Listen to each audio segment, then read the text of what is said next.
Well, hello and greetings to you all. Well, Christmas isn't too far away, but I do miss the snow. In Canada, there's always snow at Christmas. But I guess it's all a bit subdued everywhere about Christmas. We're probably not allowed to have it, are we? But it won't affect the elites at all. They'll have everything again like they have every year.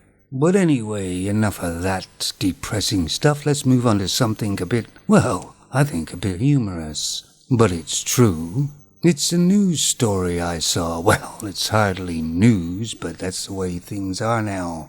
So some people were at a safari park here in the UK. I believe the safari park was up north somewhere, where they have all sorts of exotic animals. Lions, monkeys, giraffes. And apparently what happened was a fair-sized monkey escaped and got into the lion enclosure. And, of course, the lions, being lions, attacked the monkey and tore it apart and killed it. But the onlookers were traumatized. Yes, that's right, traumatized. How weak society is now. I think there was a few children that could see it, and they could be slightly traumatized, maybe. But these were adults as well. Loads of adults there. Probably a lot of femons. They were probably shaking and needed medication, I suspect. Because the reality is, of course, let's go to Africa on the Serengeti. The sun is just coming up. There's a pride of lions next to a rather large lake. They're all basically sleeping, and you can hear the sounds of the hippos making their moaning noises and splashing noises in the lake. And off into the distance there's a kind of a dust cloud that's getting closer and closer, and the sun's getting brighter and brighter. The lions rouse themselves and look at the dust cloud, which appears to be headed straight for them. As the dust cloud gets bigger, the lions awake more. They stand up, they yawn, and some of them give a bit of a growl. And the dust cloud gets bigger, and all of a sudden you can hear a rumble as well. The lions are completely alert now, with their ears up and staring at the dust cloud. Even the little cubs have stopped playing and are staring. Finally, the lions see what the dust cloud was. It's a line of meat trucks with thousands of pounds of raw meat. The trucks come to a halt and they throw the meat off, and the lions attack it and start tearing it apart. Because as we know, this is how the Serengeti really is. Lions don't hunt and chase down and kill their food. They have it delivered every 4 to 5 days. Not so often in the rainy season, though. There's 3 or 4 lions in this pride that are actually vegans as well. Traumatized. You see, that's avoiding the real world, isn't it? It's fantasy land. Lions are doing exactly what naturally comes to them. It's nature. It's reality. But apparently these people at the safari park didn't know that. And a lot of them were adults. And that is how sad our society is. How woke it is. How weak it is. But this is a lot of ways a femon brain works. It lives in some fantasy land, not the real world. No, men have to live in the real world. Femons are protected from the real world by mostly the state and government and a lot of white knights.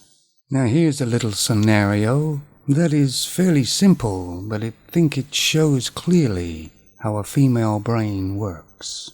A female is sitting down having a cup of tea or coffee with a tea cake or a donut, watching her favorite soap. There's a slight rumble in the background. The phone rings. So she answers it, and it's her friend, who is absolutely doing nothing herself, just for a little gossip.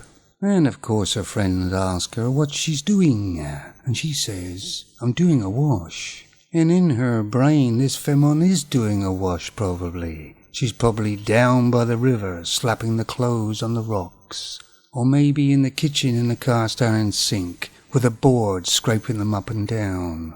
But in reality, she sorted the clothes out in colors, put them in the washing machine, and pushed a button, and went and sat down to watch her soap and have a cup of tea. I mean, she might even use the excuse that she's drying the clothes. That means she's taken them out of the washing machine, threw them in the dryer, and pushed the button.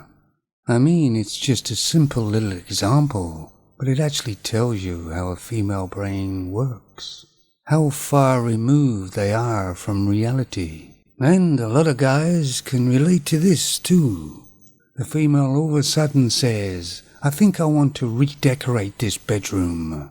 It doesn't usually mean she's going to get stuck in and start decorating it. She means she'll choose the colors, and somebody else will decorate it, usually the man.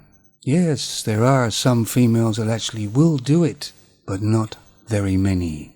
Anyway, I'd like to touch on the US for a second. That big man, Mr. T, if you know who I mean, I think they finally got him out.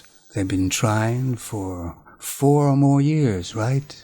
And they've got him out unfairly, of course. By hook or by crook, of course. Any means necessary.